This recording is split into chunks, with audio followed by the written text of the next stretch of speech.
Picture this, a grand Elizabethan manor house, bustling with life. And then, like right outside the gates, a town fair bursting with color and merriment.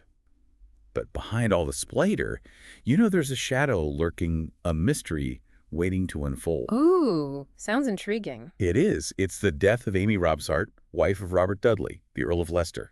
Now, does that name ring a bell? Oh, yes, of course. Robert Dudley, Queen Elizabeth I's rumored favorite. Exactly. His name was constantly whispered alongside the Queen's. So Amy's death at the bottom of a staircase sent shockwaves through the court, you can imagine. Was it an accident? Was it suicide? Or was there something more sinister at play? A cold-blooded murder. A real-life Tudor mystery. Today, we are diving deep back to 1560 to uncover the truth behind Amy Robsart's death. I love a good historical puzzle. What kind of sources do we have to work with? Well, we've got a few key pieces of the puzzle, like the coroner's report, which was just rediscovered in 2008. Can you believe it? Wow, that's a late-breaking development. Right. And we've also got letters from Robert Dudley's servant, who was sent to investigate the death. And even some juicy gossip from ambassadors' letters. They were like the influencers of their day. Always in the know. So get ready to put on your detective hats. We're going to examine the evidence, separate fact from fiction, and try to figure out what really happened to Amy Robsart. Let's get started. Let's unravel this enigma, starting with Amy herself. She was born in June 1532 and married Robert Dudley when they were both pretty young. It seemed like a genuine love match. At least that's what the records suggest. A love match in the Tudor court. That's not something you hear every day. Right. But their story takes a turn. They didn't have any children, and the historical record about Amy's life is surprisingly thin. We only have 2 letters written by her. Wow, only 2 letters. So we know more about her death than her life. That's pretty telling. Yeah, it really makes you think. It really highlights how different things were back then. The absence of children, what they called a sterile marriage, it wasn't just a personal matter in 16th century England. No. It was a societal issue. People saw it as, well, a failure on the woman's part. Women in Amy's position, they could even face accusations of witchcraft or divine punishment. Oh, wow, really? Imagine the pressure. So, it gives us some insight into the challenges Amy might have faced, even if she was in a loving marriage. Wow, that's a good point. I hadn't really thought about it like that. It makes you wonder about the hidden struggles, the unspoken pressures. Right. What was her life really like behind closed doors? Exactly. Okay, so let's fast forward to the day that changed everything. September 6th, 1560. Okay. The scene, a grand manor house, seemingly deserted because Amy had sent all of her servants to a local fair. All of them? That's odd. Yeah, she insisted on being completely alone. Later that day, she's found dead at the bottom of the staircase. Broken neck. Seemingly an open and shut case, right? Well, a tragic accident, perhaps. Maybe, but there's more. There were 2 head wounds. One was shallow, the other quite deep. So it's like, was the scene staged? That does complicate things. I wonder, did those head wounds happen before or during the fall? Right, and that's where the coroner's report comes in. It was only found recently in 2008, but it raises even more questions than answers. Like what? Well, the broken neck is listed as the cause of death, but those head wounds, they're a mystery. And remember how Amy insisted on being alone that day? Was she expecting someone? Was she dreading something? I don't know, it all just seems a bit too convenient. You're right. There are too many unanswered questions. It's no wonder Robert Dudley wanted a thorough investigation. Absolutely, and that's where Thomas Blunt comes in. He was Dudley's trusted servant, and he was sent to investigate. I like to imagine him as a kind of 16th century Sherlock Holmes. Okay, I like it. Right, meticulously gathering clues. Well, we know he was very thorough. His records, they give us not just the facts, but a sense of, well, the fear and suspicion that were all over the place. Oh, I can imagine. People must have been terrified. Oh yeah, rumors must have been flying. And speaking of rumors, one servant, Mrs. Pictou, made a very interesting statement. When asked about Amy's death, she said, "Neither done by man nor by herself." Whoa, hold on. She said neither done by man nor by herself. What does that even mean? Right. Before anyone could ask, she quickly retracted the suicide suggestion. That's so strange. Why would she say that and then take it back? Well, suicide in Tudor England was a huge taboo. Oh, right, yeah. It was a sin. It was shameful. Exactly. So even suggesting it was risky, especially for a servant. It makes you think, did Mrs. Pictou know more than she was letting on? It's like she saw something she shouldn't have, or knew something but was too afraid to say. The servants being sent away, the head wounds, Mrs. Pictou's strange comment. It just feels, I don't know, Staged. staged, yeah. Like someone was trying to make it look like something it wasn't. Okay, this is getting really interesting. Maybe we should take a closer look at each possibility, starting with the, let's say, least likely a simple accident. Okay, so let's play devil's advocate here. Mm. Could a fall down some stairs really be fatal? And were Tudor staircases, like, notoriously dangerous? You know, rickety steps, maybe a loose rug, poor lighting. Seems like an accident waiting to happen, right? You're painting quite a picture there. And while your description of a Tudor manor house is probably pretty accurate, the historical record doesn't tell us much about the specific staircase in question. Yeah. We don't know the condition, the number of steps. People talk about 8 steps, but that might be speculation, not fact. Plus, remember, coroners back then weren't like medical professionals today. Good point. They depended on witnesses, what the jury thought, even public viewings of the body. Not exactly scientific, right? Well, not all. So much for a clear-cut accident, then. Right. It's not as straightforward as it might seem. Okay, so the accidental death theory has some holes. It makes you wonder if the lack of information about the staircase is just, poor record keeping, or was it something more deliberate, like someone trying to cover their tracks? Ooh, a conspiracy. Now you've got me hooked. Right. Who would want to make Amy's death look like an accident, and why? It really does make you think, doesn't it? Like, were those gaps in the historical record just oversight, or did someone have a reason to, make things a bit fuzzy? Yeah, you have to wonder. Sometimes what's not said is just as important as what is said, you know? Oh, for sure. And that brings us to the next possibility.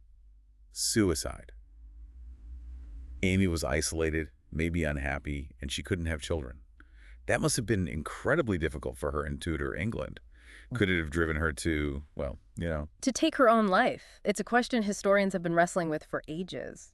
It's tricky because on the one hand, suicide by falling downstairs is pretty rare.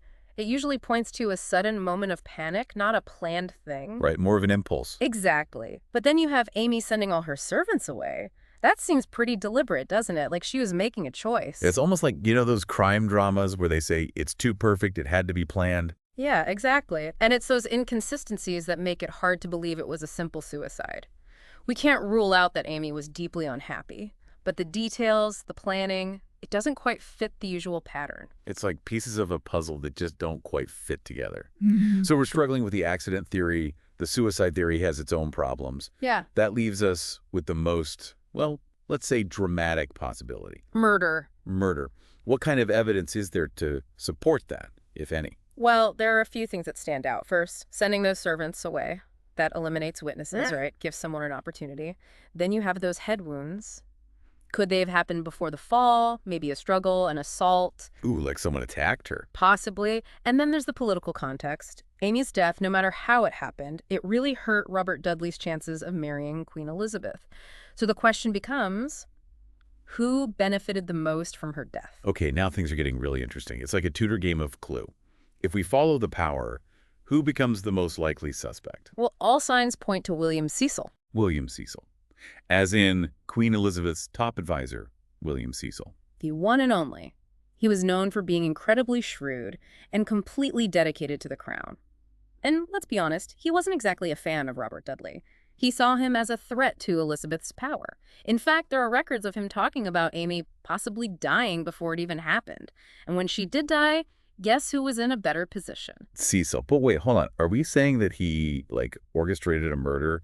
That's a pretty serious accusation. It's not about making accusations, it's about looking at the facts, right? We can't say for sure that he directly ordered Amy's death, but you can't deny that it served his interests. And don't forget, Cecil was known to use other people to do his dirty work, especially when it involved protecting the queen or, getting rid of rivals. So basically, he was a master manipulator. He knew how to use power to get what he wanted, even if it meant operating in the shadows. But would he have acted alone, or were other people involved? That's a great question. Remember, Elizabeth's court was full of people who wanted power. There were a lot of factions vying for influence, a lot of people who opposed a marriage between Elizabeth and Robert Dudley. They were afraid of his ambition, his family's history. Right. The Dudley family was notorious for being a little too close to the throne for some people's liking. Yeah. They had a history of, let's say, controversy. Exactly. So a powerful group threatened by Dudley, they might have seen Amy's death as a way to take him down a peg or two. Their motives line up perfectly with what happened. And who better to make it happen than Cecil? He had the connections, the ruthlessness. It's starting to feel less like a solo act and more like a team effort, like a, what's the word? A conspiracy. A conspiracy, that's it. But before we get too carried away with the murder theory, we should circle back to suicide one last time, just to be sure. Okay, yeah, you're right. We have to consider all the angles. Yeah. So what if those head wounds, the ones that have been bugging us this whole time, what if she did those to herself somehow? Yeah. Like maybe she hit her head on something during the fall, trying to make sure it was fatal. That's a disturbing thought, but we can't rule it out. It just adds another layer of complexity to this whole mystery. So here we are, 3 possible scenarios, and evidence to support and contradict each one. Where do we go from here? How do we make sense of it all? It's mind-boggling. It really shows you how complicated history is. We can analyze the clues, look at the probabilities, but we can never really know what was going on in people's minds back then. So in Amy's case, we're left with more questions than answers. It really shows how strong the power of mystery is. The truth is so hard to find sometimes, even with all the historical research. But before we get into what happened after Amy's death and all the other mysteries in this case, let's take a moment to think about the human side of this story. Behind all the politics and the intrigue, there was a young woman whose life was cut tragically short. What can we learn from Amy? How do we think about the different versions of history, but also remember the real people who lived through those events? It's a good point. It's easy to get caught up in the big picture, the drama and intrigue, but we can't forget about the real people at the heart of it all. In this case, Amy Robsart, a woman whose story is kind of, lost to time. It's true. We know so little about her. And it highlights a bigger issue, how women's lives were often overlooked in historical records, especially back then. Their voices are just missing. It makes it even more important for us to be careful, to be sensitive when we try to understand their stories, to read between the lines. Absolutely. We can't just fill in the gaps with guesses. We have Yeah. to stick to what we actually know. So let's shift gears a bit. What happened after Amy's death? Did Robert Dudley ever escape the suspicion surrounding him? Well, despite his claims of innocence and the lack of, hard proof, he was never really able to shake off the scandal. It tarnished his reputation, he kept his position at court, and he stayed in the Queen's good graces. But the idea of them marrying, forget it. The rumors, the whispers, they never really went away. It cast a long shadow over him. It's a shame, isn't it?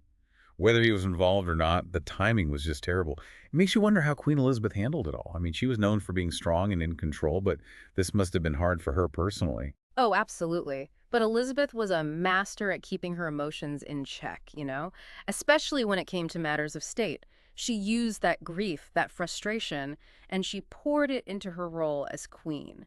It probably made her even more determined to hold on to her power, to make smart decisions that would protect her reign.